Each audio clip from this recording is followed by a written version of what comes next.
6 நாள்களுக்கு பின்பு இயேசு பேதுருவையும் யாக்கோபையும் அவர் சகோதரரான யோவானையும் ஓர் உயர்ந்த மலைக்கு தனிமையாக கூட்டிக் கொண்டு போனார். அங்கே அவர்கள் முன் அவர் தோற்றம் மாறினார். அவரது முகம் கதிரவனை போல் ஒளிர்ந்தது. அவருடைய ஆடைகள் ஒளி போன்று வெண்மையாயின. இதோ மோசேயும் எலியாவும் அவர்களுக்கு முன் தோன்றி இயேசுவோடு உரையாடிக் கொண்டிருந்தனர். பேதுரு இயேசுவை பார்த்து, ஆண்டவரே, நாம் இங்கேயே இருப்பது நல்லது. உமக்கு ஒன்றும் மோசேக்கு ஒன்றும் எலியாவுக்கு ஒன்றுமாக 3 கூடாரங்களை அமைக்கட்டுமா? இது உமக்கு விருப்பமா என்றார்.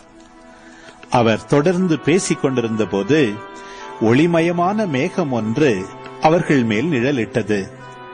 அந்த மேகத்தினின்று, என் அன்பார்ந்த மைந்தர் இவரே, இவர் பொருட்டு நான் பூரிப்படைகிறேன், இவருக்கு செவிசாயுங்கள் என்று ஒரு குரல் ஒலித்தது.